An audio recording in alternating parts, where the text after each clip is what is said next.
City Bookshop, and we are so happy to have Anne Chadwell Humphries here today with us.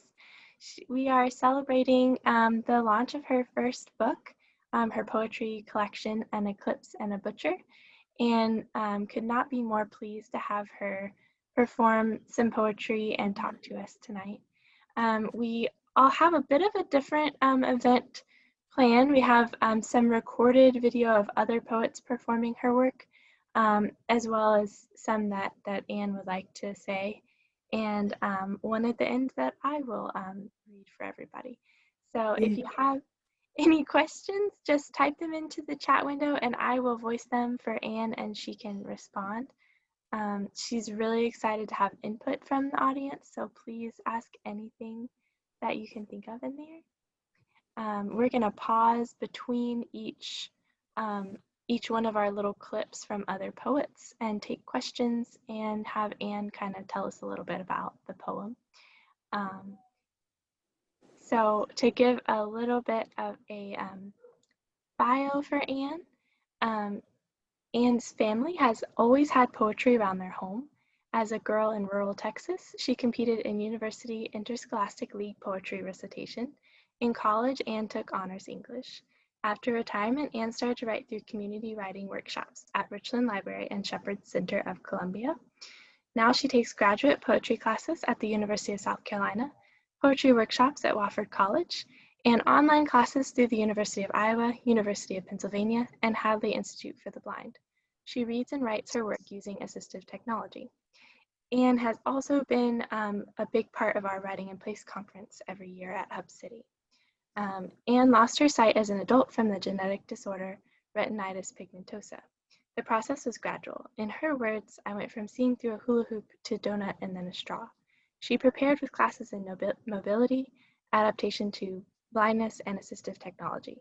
She is known as an advanced Apple VoiceOver user. VoiceOver is a standard feature on every Apple device. Now Anne considers blindness a gift. Anne recites her poetry, often accompanied by piano or guitar, for festivals, retreats, award ceremonies, worship services, and in conversations around kitchen tables. Muddy Ford Press selected Anne for their Laureate series to publish her first book of poems. The publisher is Cindy Boyder, the editor is Ed Madden, and the introduction in the book is by Tim Conroy. Anne's career began as an RN in the intensive care nursery. She had an eye for how design could improve quality of care. She studied at Clemson University Health Facility, where Clemson asked her to teach classes part-time, which she did for 2 years. Anne became the first facility planner for the largest hospital in the area. After 9/11, she returned to nursing in the area of clinical trials and earned national credentials in this field. In between, Anne and Kirk started their family. She wanted more flexibility, so she founded Edicon, which provided seminars and keynotes for conferences and workshops. She earned national certification in her field. Her business column, The Right Moves, circulated for 13 years on Knight Ridder Tribune News until CNN.com asked to publish it. Anne lives in Columbia, South Carolina with her husband, Kirk. Their 2 sons have growing families. Anne, as Gran, composes songs, poems, and stories. She's an avid hiker, birder by ear, poet, and aspires to be genuine. Again, we are so happy to have her here with us tonight. And Anne, did you have a few words you wanted to introduce with? Yes, thank you, Jackie. Jackie's done this a dozen times, so I'm learning from her. But thank all of you for coming. I understand there are at least a dozen people in there with us tonight. And so here's what the lineup will be. I speaking and welcoming you, and then you will hear from Jessica Jacobs, the first poet. And I met Jessica at Hub City Writers Contest workshops a couple of years ago, and she wrote, all 3 of these poets have written quotes for the back of the book. And Nicole's, Jessica's wife, and I, and Jessica, I've enjoyed staying in touch with them on and off. So listen to the power. Jessica's from Asheville and her website is in the chat room, but listen to how she reads this poem. 1 second, let me add that website so if anybody wants to see. And then I'm just going to turn on my screen share real quick, okay? Mm-hmm. Oops, 1 second. We have a recording of Jessica reading. Which poem is she reading? 1918 Eclipse. An artist renders the 1918 Eclipse and say the words. Okay.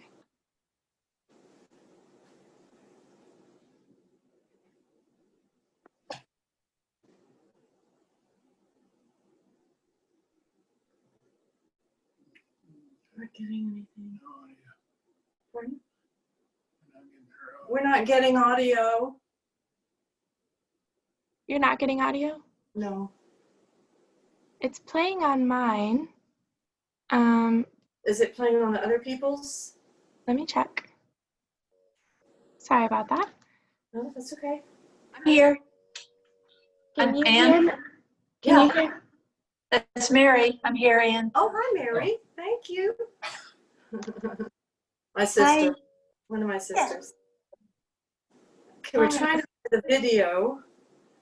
It's playing for me, so I'm not sure. Can you hear it, Mary? Can you hear it?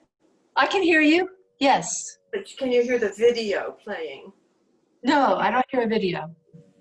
Okay, let's try one more time. Sorry, guys, bear with me. I'm learning this part.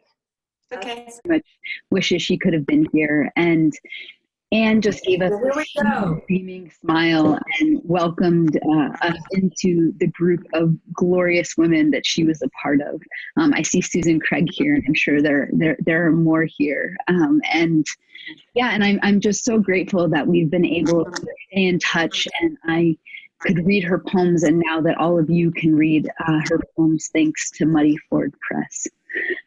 So I'm going to be reading two poems. I'm going to begin with, and this book is just beautiful. I just want to take this opportunity to say it publicly. It was very hard to select the poem to read. So I'm going to begin with An Artist Renders the 1918 Eclipse. Howard Russell Butler preferred oil and canvas to the physics he studied at Princeton.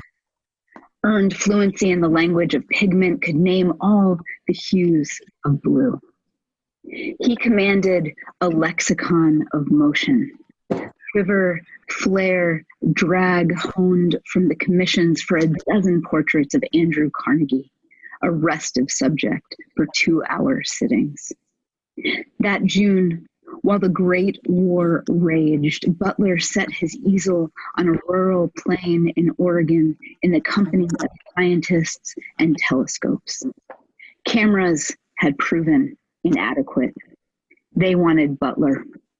Everyone readied themselves. Butler chose a blindfold to dark adapt his eyes. At the precise moment an astronomer signaled, Butler's graphite scored his paper.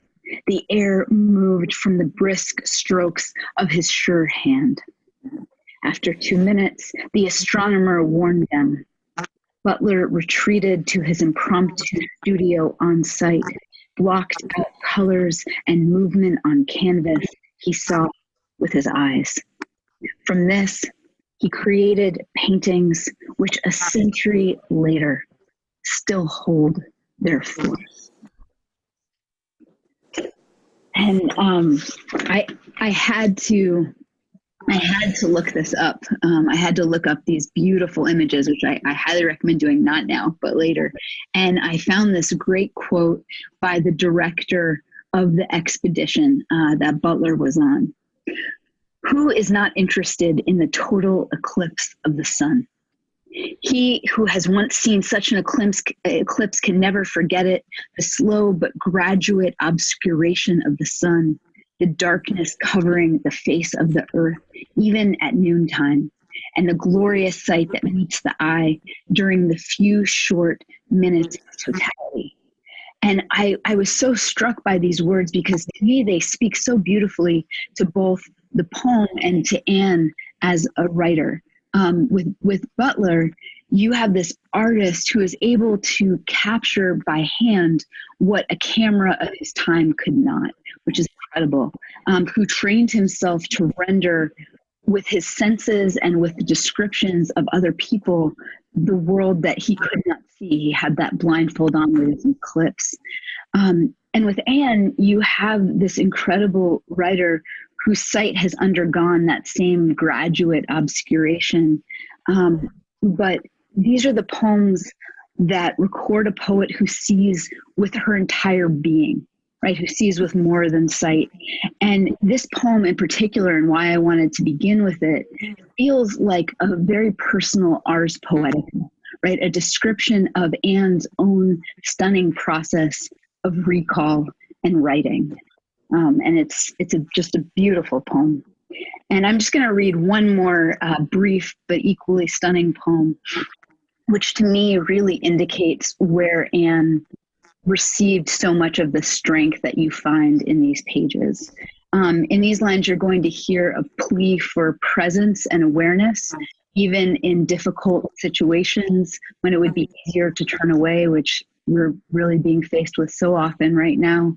And there's also a directive for the speaker to share what she observes with the power of born truth. Say the words, instructions from my mother. When I die, say the words. Say that I died. Say she died. Say my mother died, not that I passed away, passed on, not that you lost me. I am not lost. I am dead. Say the words. Say that I died. Thank you, Anne. And thank you, Anne. All right, thank you so much. Do you want to tell us a little bit about those poems, Anne? Sure. The Eclipse, but there are 3 Eclipse poems in the book. And I wrote those because the totality came in 2017, came right through Columbia. And we watched it from Sesame State Park on this high sand ridge. And there were 4,500 people in the state park, people lined up to get in the state park. But we had a view to the west and straight up. And it was a private, it's kind of a secret place we found there. And so our city and Muddy Ford Press and Jasper Project created a call for submissions to write about eclipses.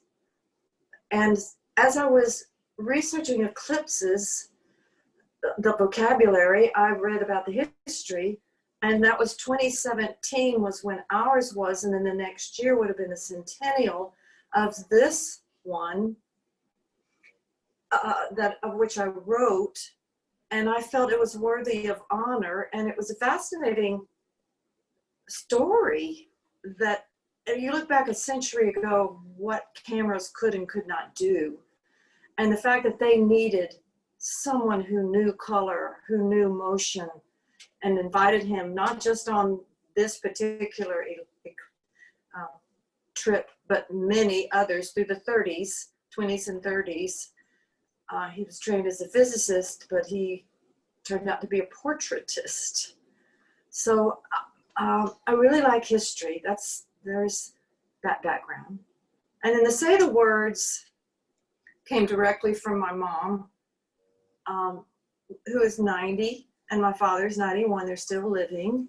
And I'm one of 5 children. I'm the oldest, and one of my sisters is on.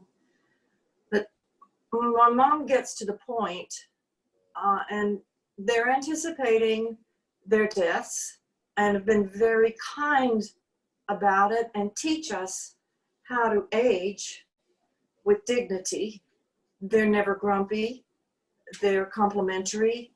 They praise, which is the same thing. But my mom said to me, when I die, say the words. She say that I died. She almost said exactly what I wrote. She said, not passed on, not passed away, and I'm not lost. We lost her. She said, I'm not lost. So in the launch of this book, in Eclipse and Butcher, she actually read that poem, and she won the Emmy for the performance. Many people complimented her in her voice, her 90-year-old voice, reading that poem. Are there any questions? We don't have any coming up yet. Okay. All right, the next poet you will hear and see is the incomparable Naomi Shihab Nye. She is the Chancellor of the Academy of American Poets, and Jessica's won many, many awards too. And Naomi is the U.S. Young People's Poet Laureate for the United States this year. She travels internationally. I happened to meet her in the hall of her home where I was visiting with her husband. Her husband is a photographer, Michael Nye, and he was putting together a book called My Heart Is Not Blind. And it's portraits of us and essays about those of us who see with more than sight. It's called My Heart Is Not Blind, and it's Trinity University Press. It is a beautiful book. Next time I'll bring the book and I'll show you. Anyway, so I was in the studio with her husband for a full day. My husband was there and a brother was there. And then the next day we came back and my guide dog Brago with me.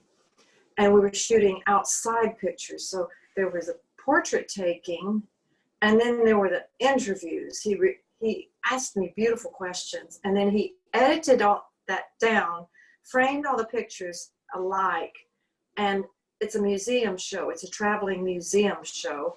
It opened at the Whitty Museum a year ago, January, in San Antonio.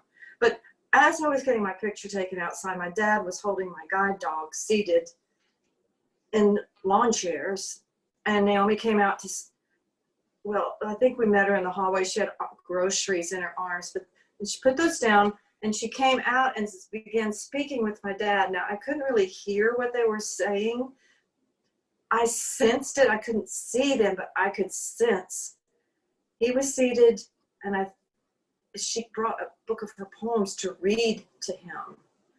And that was so moving. Anyway, I asked, we've been in touch on and off, and I'm so grateful that she gave another quote on the back, one of the quotes on the back of the cover, and you will hear her voice. I hope you'll look up all three of these poets. You will hear her voice now read her choice of poems from the book. Thank you, Anne. And I do have her website and the website for her husband's project. Okay, great. All right, here we go. For inviting me to be with you all today. What a privilege, what an honor. And I'm so happy about your book. And Jessica, you are truly a stunning reader. Yes. Commenter on poems. I could listen to you all day, and I love your voice. So thank you I just feel very touched to come after you, Jessica. And I felt the same way about the poem, Say the Words, which both of you have mentioned.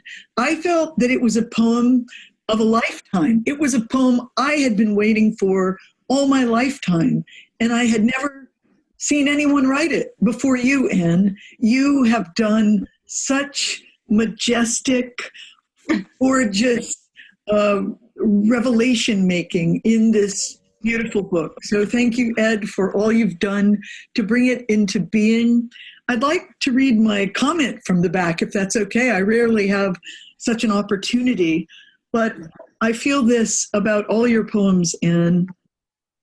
I'm in awe of the masterful clarity, the perfectly weighted brevity of Anne Humphries' poems. There's an immense comfort in her vivid scenes, her people and places so rich in presence, and her clear gaze, a stunning collection. And I picked two of all these poems I love for today. I'm reading first, Noble Cause. That's what I need, a noble cause, now that the children stoke their own fires. As for me, I have plowed fields, and slopped hogs for worthy causes, registered opinions that vanish like dry ice on lawmaker tallies, served as Sunday school teacher, bazaar co-chair, neighborhood newsletter editor, packaged, stamped, and mailed all that to the next generation, corralled favorite family stories, lassoed photographs into albums, chopped in half household inventory, weighed and measured it into parcels for sons and wives and auctioneers, staked a claim on a smaller home, rode herd on renovations, lay funeral plans in church files, signed contracts on property beneath the pastor's window, surrounded by flowers and friends, boxed up interviews, awards, and newspaper articles, apogees of career orbits, and stored them in the attic. Now everything has its place. Then nothing. No more pencils scratching off lists, nor rhythm and beat of projects to fill my days. After all this, I drive my wagon team, emptied of chores and obligations, to the overlook of an unscheduled life with its broad and frightening plain. Wow. And I just kept saying the word wow over and over again when I first read these poems. And the other poem I would like to share today, and I'd like to mention that the sections of this poem have little stars in between them, which is a particularly appealing device that I love to read in other people's poems and sometimes to work with myself. And you were just so amazing to use them so effectively in the poem called 9 Days. I don't want to hear the house was torn down. I wore my wedding dress there. On her way to work, past pink dogwoods, she saw a horse on the sidewalk. I stand on my head in the corner, discipline for new perspectives. He unwrapped the cloth to polish my glasses to gleam in April's light. The camera crew films a reporter in the storm. Traffic signs fly by. I move my sleeveless dresses to the guest closet and switch for sweaters. I mark my keyboard with dots, place my fingers there, and begin to type. Corsage on her wrist, she covered her smile to hide the gaps in her teeth. She snapped my portrait in fall foliage, said, "There's your funeral picture." Oh, and we celebrate your voice. So I also just want. All right, thank you so much. So I love these videos, Anne, and your how enthusiastic these fellow poets are just to be a part of your work. So this, she read Noble Cause and 9 Days. Do you want to tell us a little bit about those poems? Sure.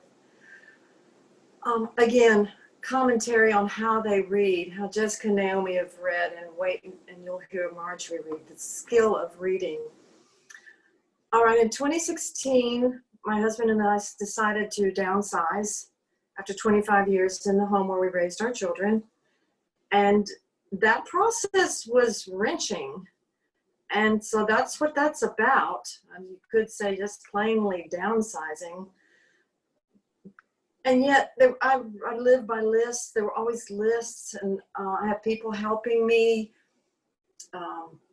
The high school kids down the block, I paid, and then college kids, and then different church friends would come and help me sort through the photographs. I've been a family story keeper since I was after college. After college, my sister Mary now has that kind enough to accept that job and kind of keep up with the genealogy. So was packing up and all this and hanging the pictures and all the things you must do when you move into a home, purge your old home.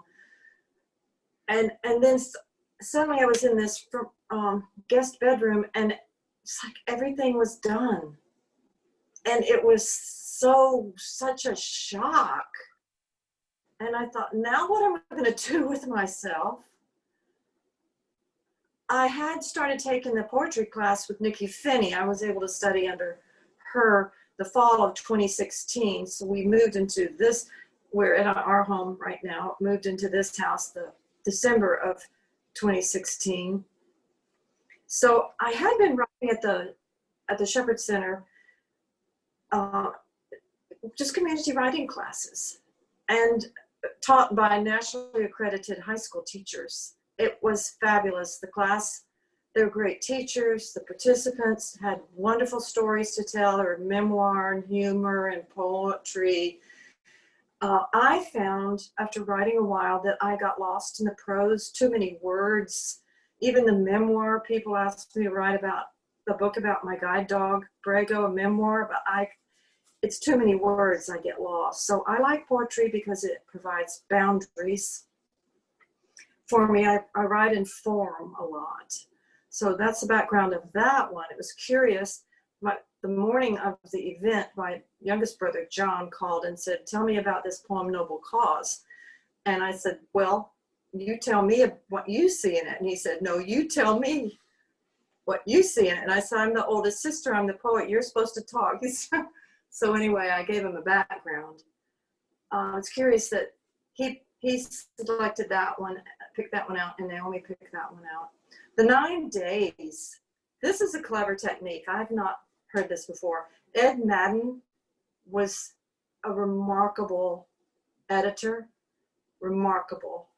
And we did all this by email, and I have access to the USC Writing Center because I take classes at the university. And so the assistant USC writing director, Christina Zan, was helping me. And so we did this all by email, Ed and Christina and I, but then Christina and I talked. We had a standing appointment. We would talk through some of the edits Ed provided. And a couple of years ago, I took a workshop with Ed and Kwame Dawes given by Allen University. And Kwame Dawes challenged us to write 100 days of haikus, a haiku a day for 100 days. So I took the challenge, and I would send it in, and he would just briefly comment, got it. It didn't make any commentary, but it was something to aim for. So Ed and I did that separately. So Ed looked at my inventory of haiku, and he put them together. And it seems to be an appealing poem. I was not aware of doing that. He also put together 3 histories. You'll see numbers in the book. The 3 histories is a grouping of poems about Camp Sorghum, which is a Union soldiers' POW camp in Colombia, guarded by a teenager. Irish canal diggers, which dug the canal in the city of Columbia in the 1820s around the fault line where the confluence of the Saluda and Broad Rivers make the Congaree. And I honored that. And then there was a new portrait that came out of Harriet Tubman this summer. Early in the winter. And it was of her as a young woman. So I asked friends to describe what she looked like. And they described the blouse and her fingers. She wasn't, but in her 40s, were the other photos of her as an old woman, maybe in black with a kerchief on her head. But this woman it was taken in 1868, 1869, so she had already been running the Underground Railroad, and she worked in South Carolina, came down to Port Royal and led Union troops, the first woman to do that, up the Combahee River to free 700 slaves. The point is, he put those three together. He put the 9 haikus together, and then he put another set of poems together. It's a nice technique. So, any questions to this point? Not so far from the audience. I don't see any in the chat. That's okay. Do you want to go ahead and, do you want Marge? This is, pardon? Go ahead. This last poet is Margie Wentworth, the newly retired South Carolina Poet Laureate. She served as Poet Laureate for 17 years. She was to write a quote on the back of the book, and now you will hear her read the 2 poems she selected. All right, give me just a moment. Thank Ed, first of all, for putting these books out. Tim's book, which of course is one of my favorites as well, and now Anne's. I mean, it's a really great thing you're doing. And I just wrote in the chat, what a love fest. This is a love fest to such a beautiful woman and beautiful collection. I just want to say something about endorsing her book. You know, you do blurbs for books and maybe get a thank you email. And Anne sent us a gift with a signed copy of her book, and mine is a little crystal that hangs in my kitchen and refracts rainbows all over my house. So I think of her all the time. But I thought, has anyone ever thanked me for doing that? I don't think so. I mean, I just want to say that it really is a reflection of her beautiful spirit, which shines through these poems.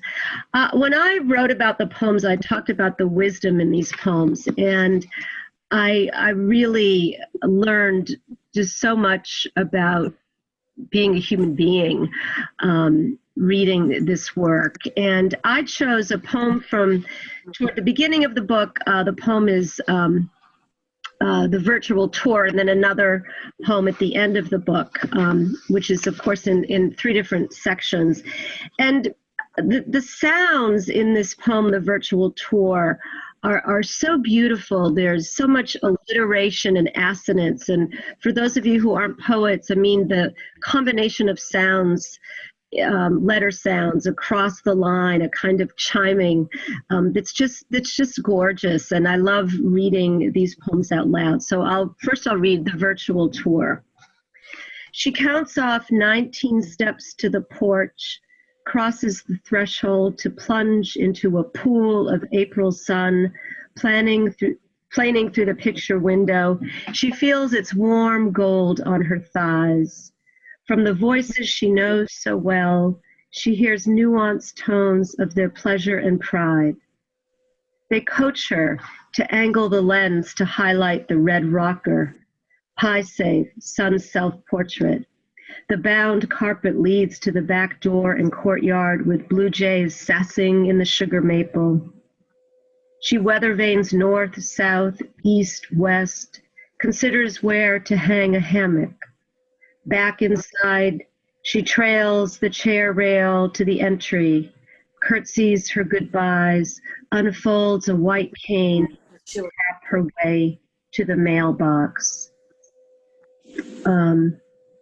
This poem, is really a window into Anne's daily lived experience, but it is also just such a celebration of the ordinary events of the day, which we value in all poems, I think.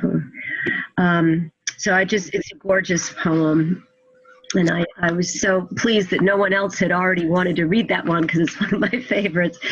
And now I'm going to read a poem called The Fallen Pine. And it's on facing a page called Portrait of a Husband, and it's really a love poem, and I think it's also a poem that uses the fallen pine as sort of a metaphor for how we get through all the crises in our lives with our partners. Fallen pine. It is immense. My arms cannot circle it. Last night's downburst snapped its base like a bone. I pose, a weightlifter beneath the trunk. Here, pine borer beetles grind the pulp. We step off its 100 feet with the slow fall of time from its 100 years. Will we have the privilege of a long life? I don't know, but if you fall, I will catch you.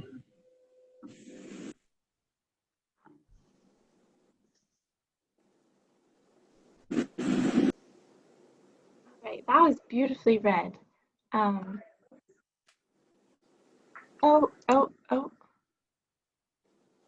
There we go. The video just kept playing. Yes, that was beautifully read. And do you have anything? She said the title of the first poem was The Virtual Tour. I didn't catch the second poem's title. The Fallen Pine. Fallen Pine is the second one. It's the last one in the book. And I wrote Virtual Tour for National Poetry Month, which Columbia City Poet and the One Columbia and Jasper Project, it's in April, and they called submissions with the theme of a home, because they put the poem, Ed Madden thought this, put the poems in like real estate sign boxes, like a house is for sale, and in that little box you can pull out the flyer.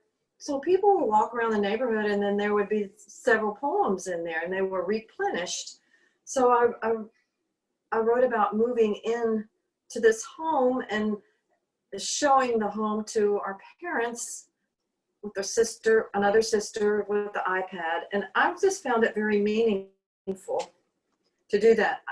Ed chose to place it at the end of the first section, for which I'm very grateful. It gives you a sense that I see with more than eyes, but it doesn't play the blind card real heavy initially, and then you ease into it, and there are more poems in which I'll talk sensory inventory. I've developed, last count, 14 senses rather than the normal 5, but the sense of memory, the sense of paying attention, the sense of organization, of orientation. And I have come to believe that blindness is a gift. Now, it took me a long time to say that word, blindness, but I've crossed over and I'm comfortable with it. I've invested a lot. And let me show you, those of you, this is the keyboard I use. It's a Wi-Fi keyboard. You see the bump dots on it? Can you see it, Jackie? Yes. So I carry this around, and I have an iPad and another keyboard. And then Apple has this, First day, press home to open. it's standard on every phone. 6:34 p.m. First day, December 3rd. Press home to Facebook folder. So it read. Double tap to open. That's a, Voiceover on. Messages. okay. Double tap to open. Sorry. It will read punctuation. I can set it to some punctuation, all punctuation. I can set the speed. I slow it down when I'm listening to dense language like poetry. I don't want to speed that up. Right. And the 800 number with Apple, and 24/7, they have senior advisors there. Screen tip. And I don't beta test with Apple, but we're partners. And if I find a glitch, I let them know. And I've learned it's not always me, it can be the software, and they're constantly trying to update it and be respectful of us. So that's the background of that. Now I'm going to recite for you the title poem. called an Eclipse and a Butcher. And then a short one after that, and then I'll tell you a little bit about it. Okay. An Eclipse and a Butcher. Howard Bryce had a soft spot for our mother. He'd plug wedges in watermelon for our family to taste. He'd draw no good, no sale. Bryce's Mercantile was one of only 2 grocery stores in the county seat, population 397, in the remote Texas Hill Country.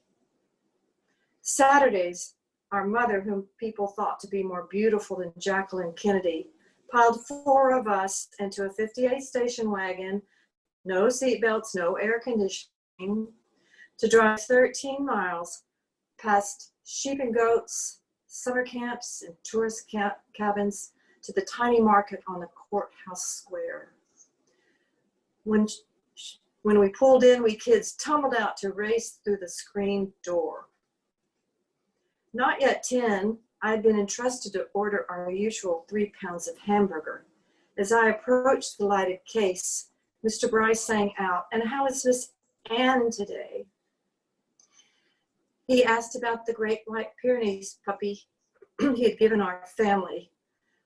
I watched as raw red meat coiled from his grinder, and he swept a quivering pink pile to weigh on a silver scale and wrapped it with white paper and flourished the price with a black wax pen. I thanked him as I had been taught and found our mother with our little brother in her overflowing buggy and joined my sisters at the candy counter. That was July 20th, 1963. On the way out, we asked Mr. Bryce for boxes to make our pinhole projectors. And on the way out, San Antonio papers headlined the President and Mrs. Kennedy's pending trip to Dallas. But on that day, in a gravel lot of a small town's grocer, a family turned its back to the sky to watch the moon slide across the sun. And this next short poem is called "A Gift to Myself upon the occasion of my 65th year." Goodbye to self-doubt and second-guessing, the what-ifs, the should-haves, and gone are decisions of little consequence and anything that needs ironing. I give myself permission to ask for help, the sooner, the better, and drop books that no longer hold my attention. I keep in my purse a souvenir button, quote, "I may be compelled to face danger, but not fear it," end quote, from the home of Clara Barton. That last poem I wrote to myself for my birthday. I felt freed. I had difficulty with turning 65. I'm 67 now. I had a difficulty. I don't know why, but it was kind of an identity crisis. And my sister Mary and I were walking down towards San Marcos River. And she said, and I was wondering, that broad and frightening plain, you know, and she said, "Oh, you can do all kinds of things, Anne." And she gave me a wonderful pep talk. And I jumped in the river with my clothes on. It was kind of a baptism or a cleansing. I came up and I had my confidence back. But really, when you think about it, why bother with decisions of little consequence? Now, Eclipse and a Butcher is one of the 3 poems that anchor the book. The book opens with a poem called Portrait in Bronze. Later in the book, towards the end, is the 1918 eclipse, and this is the title poem in the middle of the book. And as I was writing for the eclipse contest in our city, I remembered that eclipse when we were children. And so I looked it up and saw that it was July 20th, 1963, and then 63.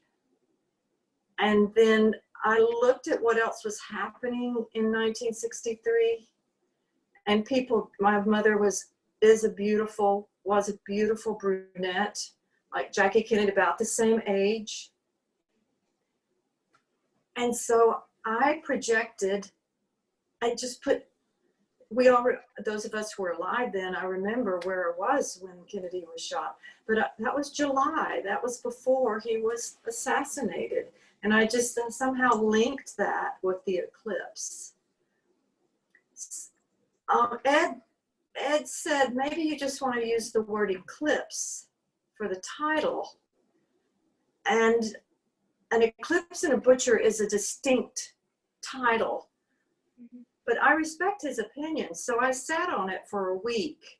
And with assistance from Christina and other people, we looked up other books that had Eclipse in the title. And there were no other books with Eclipse and Butcher in it. So it stands out. And to me, it just felt right. It just felt right. And so after a week, I said, I've made my decision, and here's why. And he said, completely understand that, I respect that decision, that makes sense. Now, what questions? I have many stories to tell, but I want to respond to those of you who are watching. Any commentary, anything, any question you would like to ask me? Thank you for those beautiful recitations, and that was absolutely amazing. So lucky to have heard you say that. Read those for us. So we have a few comments from your sister Mary. She said, it seemed that Anne was always striving for something big in her life, almost a restlessness, but I feel now she has found her place, and I am so happy for her. She also had a couple of comments as you're reading that she remembers, you know, the memories that you were talking about, and mentioned Howard Bryce's apron, and how it looked and smelled. And then she said, you should have heard Anne hoop and holler when she jumped in the water. She then swam along with my husband and floated down, and the water was crystal clear and so refreshing. That was a distinct memory. Okay, I want to show you is that right? I want to show you the cover of the book. And because I live my life with a lot of tactility, so I bought an embosser like the notaries use. And that's how I sign. That's one of the ways I sign the book. I don't know if you can see the emboss, so I can feel it. Yeah. And you can buy the books from Hub City Bookstore. One's already been sold, which is nice. You can get it online, Amazon and Barnes and Noble. And I offer a book with my signature, with embossed and my signature and personalized message, which I would say to Jackie, to Will, because it gives me a familiarity with the reader. I feel a connection. So far, I've known everybody who purchased the books, as many as 7 at a time, several 5 at a time, many 3 books at a time. And this is the White Pyrenees puppy that was this is the picture about the age we were when that poem was written, and I'm holding on to the dog with a rope, and my dad took this picture. It was beneath the house where we lived way out in the country on what had been a ranch. And then you'll see 3 of my siblings. The youngest brother had not been born yet. But and my niece, we were kind of struggling with the book cover concept because my wonderful friend Susan Craig was in the process of moving and selling another house, and you know, your head is just like that. But my niece Eleanor is Mary's daughter, one of Mary's daughters, really bright, and it helped me with the website and the Poetry Facebook page. And I just thought, Eleanor will know a concept, and she remembered that photograph, and it was perfect. That's one of the questions I was going to ask you, Anne, so thank you for telling us about that cover. It's very singular title and cover, so we love having it in the shop because no other book looks just like it. So we have a couple more comments. Would you like me to read them for you? Yes. Okay. So Lisa says she had to leave a little bit early, but she said this was a lovely format for the celebration of the book. The poems have been wonderful, and thank you. Laura says, I am so fortunate to have had Anne as my friend for many years. This collection captures her beautiful personality and way of expressing herself. I am so glad others now have the ability to experience Anne through this book. Hey, Laura Hart. Mary mentioned that the Great Pyrenees dog's name was Pam, and that you had a wonderful large place for dogs and horses and everything to explore and play. Delia says she loves hearing the background for your poems. And Delia. we've had a couple people order the book since we've been talking. So Ruth, thank Yay, team! Yay, team! And Anne did sign and emboss the copies that she sent to us. They say from Anne, I think. Is that right, Anne? All the best. Maybe. Yeah, all the best. Something. Best, Anne. And then we have the little embossment on them. I'm not at the shop right now, or I would show you. But yeah, they are just lovely books, and we have plenty of copies. So if you order through our website or calling us, we can make sure that you get those signed copies. Or call Anne. If you know Anne, she's happy to get you those books. Mary asked if you would tell everyone about Mrs. Butt and how she sent us books every Christmas. Here, can I talk? Sure. If that's okay with Anne, she's the boss. Okay. Yeah, And my sister, the three sisters, and then two brothers. I want to respect, how's our time doing, Jackie? We have about 3 minutes left. Okay. Well, we grew up on this camp, and it was by the H.E. Butt family, B-U-T-T, their H.E.B. grocery store chain in Texas. It's huge now. And one of the founders was Mary Hollingsworth Butt, was the wife of Howard Edward Butt, who founded the son of the founder. And Mrs. Butt was trained as a librarian. So she would come, and so this was a 2,000-acre former ranch that had been turned into a camp, which was available for free for people with churches and schools and inside San Antonio, down to in downtown San Antonio, and people with mental health issues and all kinds of people. And it's in the hill country of Texas. It's beautiful, beautiful, beautiful. You can look it up, H.E.B. Foundation Camp. Now, would you read, to wrap us up, I asked Jackie to read the last closing poem, which I wrote for the friendship organization of which I'm a member. I mentioned that earlier, as something to honor them and something because I'm a member of it, we could give away as a gift. And they illustrated it. So I've asked Jackie to please read that in closing. And thank you all again for coming. It really means a lot to me.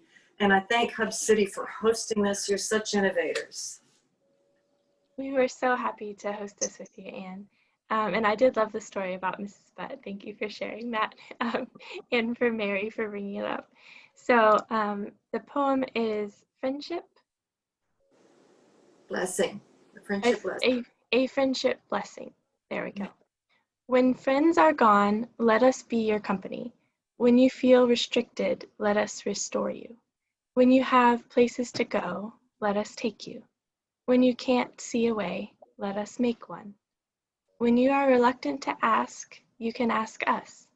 When you offer yourself, we welcome you. When you want to dance, we will be your partner. When you want to sing, we will play the music. Thank you, everybody. On a rate. Bye. Bye. Good Thank job. Thank Bye. you so Thank much. you. Okay. And thank you, Will and Kirk, for your help too. Little shout out. All right, everyone, have a lovely night. Thank you so much, Anne. Thank you. Good night. Bye-bye. Hi, Anne. It's Laura. Hi, Laura. Thank you. Yay, Thanks. team. Thank you. Bye-bye. Bye-bye. All right. Have a good night.